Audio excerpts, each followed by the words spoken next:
Okay, Nick and Andy, let's preview and predict the score for this massive game. Real Madrid against Barcelona, El Clasico at the Bernabeu this weekend. Barcelona probably going into this the favourites at the moment, which hasn't been the case in recent seasons. Obviously, the recent record, Real Madrid have won 7 of the last 9 meetings between these two teams in La Liga. But Nick Mendola, I'm going to come to you first. I know you are a big Barcelona fan. You have a real soft spot for them. They're doing pretty well this season, aren't they? And I'm not sure any of us really expected this under Hansi Flick. That's funny. They've almost had to make do. They still spend more than a lot of people, but since they've been, expectations have just been so low. Oh, they want to buy this guy, but they can't afford it. Or they've agreed to buy this guy, but they can't until they sell this guy and then sell this guy. But quietly just have assembled a team that is really a vibes team right now. And you saw it after beating Bayern. I mean, that was a celebration that you don't normally see from Barcelona. But this is Barcelona where one of their best players is a teenager and two of their other best players were teenagers recently. And Lewandowski went through kind of a lot of criticism last year, and Rafinha has found his form after some criticism. They're just feeling good right now. And that's amazing because here's a stat for you that kind of blew my mind. The number one team for big chances in La Liga is Barcelona with 50. Number 2, Villarreal is 30. Big chances missed, Barcelona has 30. So Barcelona has missed more big chances than the second best team has created. And it's just, it's totally a vibes team right now. But there's a quick way to not be a vibes team, and that's to lose El Clasico. That's very true. But Andy, it's great for the rivalry, right? That Barca are back. They could cement it this weekend, but we've needed this for a while for Barcelona to get their act together, to kind of just say, oh, this is what it's meant to be. Real Madrid against Barcelona. Here we go.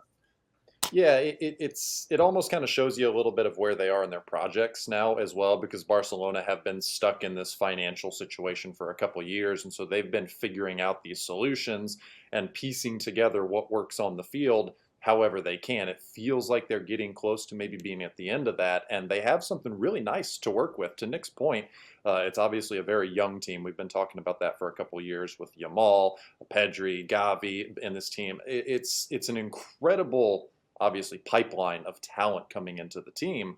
And we haven't seen that for 10, 15 years, really, from Barcelona. Since the Xavi, Iniesta, Puyol team came through, there's not been a ton, at least as a group, that have come into the first team and really taken the club forward. And it felt like that was the missing piece of the identity to me. Obviously, they're always fun to watch and they play beautiful football, but it's the young, home-developed talent that they've just been missing for the last few years, and it feels like they finally got that back. And that's a big part of the vibes, to me, at least when it comes to Barcelona. Oh, definitely. You can see what they're doing, and when they're wearing that jersey, we know these young players are talented. They've got some veterans, like Nick mentioned, Lewandowski stepping up, but they are Barcelona again, it seems to me, when it could be any team of any era. But like Nick mentioned, they're creating chances. They are just being so creative all over the pitch, and that's credit to Hansi Flick for turning that round in a pretty quick amount of time that he's had in the first few months in charge. Talking around Madrid, Nick, struggling a little bit defensively this year. Carlo Ancelotti's been talking a lot about that, about how that's the big change from maybe the last couple seasons when obviously they've won titles galore, but they've roared back against Dortmund in midweek in the Champions League to win that. Vinicius Junior hat-trick, of course. And then you just got like Kylian Mbappe just warming up to life at Real Madrid, scoring the odd time, having the odd great performance. And then Jude Bellingham just like easing his way into the season. Oh, yeah, Rodrigo. And yeah, Modric is still around pulling the strings. And Tchouaméni is just there. Camavinga.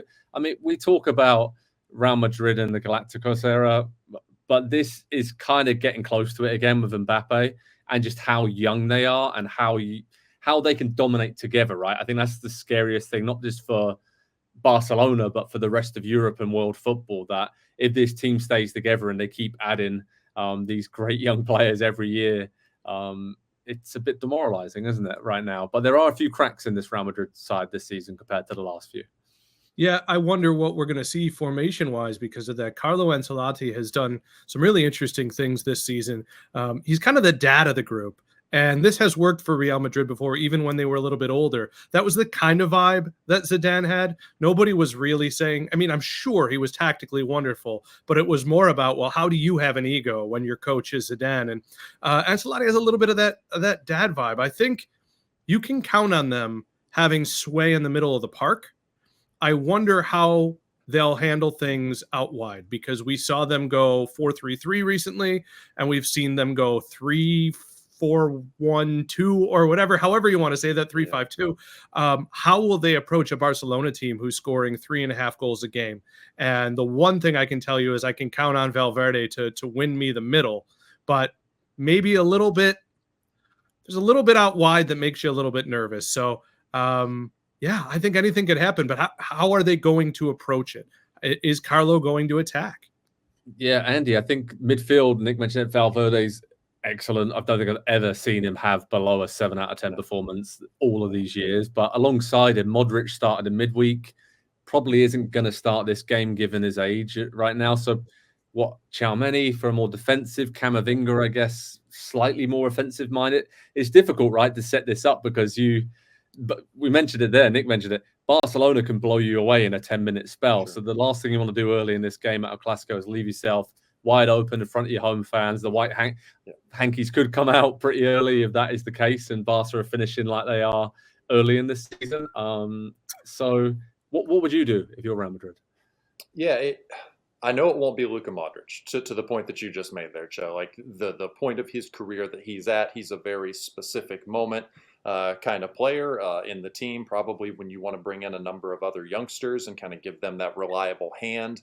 You always got a safe face to look to, can bail you out of a bad situation, that kind of thing. This kind of game, though, where it's going to be tempo, it's probably going to be, based on the way that both teams play, should be wide open. And I don't think you want Luka Modric running from one 18-yard box to the other 18-yard box for 90 or 80 or 70 or 5 minutes even at this point of his career. And so whether it's Tchouaméni, whether it's Camavinga, it matters, but it almost doesn't matter, because when you're talking about a Barcelona, a Real Madrid, a defensive midfielder is not a defensive midfielder at, say, Crystal Palace or Burnley, where they have kind of a very specific job in a very specific part of the field. These are players that might be defensive midfield, going to affect the game in the other, the other final third, getting forward and joining the attack. And so it's just, I'm incredibly excited for this game because of the progression of these two young teams and how exciting the rivalry. Keep these two teams together 2, 5, 10 years down the line and let them individually grow a bunch of animosity and a little bit of hate between each other for what happens on the field in these games. And then the rivalry, we might be looking back and saying this was the start of the next great era of Clasico. Fingers crossed, and fingers crossed that starts this weekend, Nick Mendola. What's your score prediction for this game? Because, again, tough for Barcelona, but given the form they're in, the confidence they're in after that big win against Bayern in midweek, Rafinha scoring a hat-trick, Lewandowski kind of just relishing everybody, writing him off like most of this Barcelona team. Kind of feels like there's a bit of a whiff of an upset, if you can call it that, in the air for the La Liga leaders to go there and just underline, hey, we're back. Yeah, listen, I was ready to pick a draw. I really was. But then you reminded me of the white hanky. And as you mentioned earlier, I've watched Barca a long time, and I fell in love with the Messi and Pep teams. And I just reminded that before they go to a game, there's a number of fans who are like, oh, better pack this in case things get bad. Like, I just hate it. So I'm going to pick Barca to win 2-1. 2-1. All right, Andy, I'm going to go 2-2. I think it's going to be chaos. And like you said, not a lot of control in this game. And Real struggling defensively so far this season does not bode well for them, but they've always got that incredible number of talented players on the counter that could punish opponents. So I think there's going to be a lot of goals in this one. But yeah, 2-2 seems right to me. What you go with, mate? Yeah, I'll split the vote evenly. I'll go 3-2 to Madrid. I think it'll be wide open. I have a little worry about a 17-year-old center back with just one competitive Clasico under his belt at the Bernabeu now. And that one, by the way, they went from 2-1 up with 20 minutes to go, and they lost 3-2 in that game. And so, that is something that sticks in the mind of a 17-year-old on this stage. And so maybe there's a little bit to be exploited there for Madrid. So I'll give them the slight edge. But either way, it's going to be an incredible game. Wonderful. And our producer FA says 3-2 to Real Madrid as well. He's got in on the act, so we can, yeah, Andy, you're in good company there, mate. All right, head over to Pro Soccer Talk on NBCSports.com. We'll keep you updated on all the latest ahead of our Clasico, live analysis, reaction, and much more. Huge game, and it feels like it's back as Barcelona are back in business. Real Madrid, Barcelona this weekend. Do not miss it. Hi there, I'm Rebecca Lowe, studio host of NBC's coverage of the Premier League. Don't forget to hit subscribe to watch more videos all season long. And if you want even more Premier League content, from original series to live matches, head over to Peacock.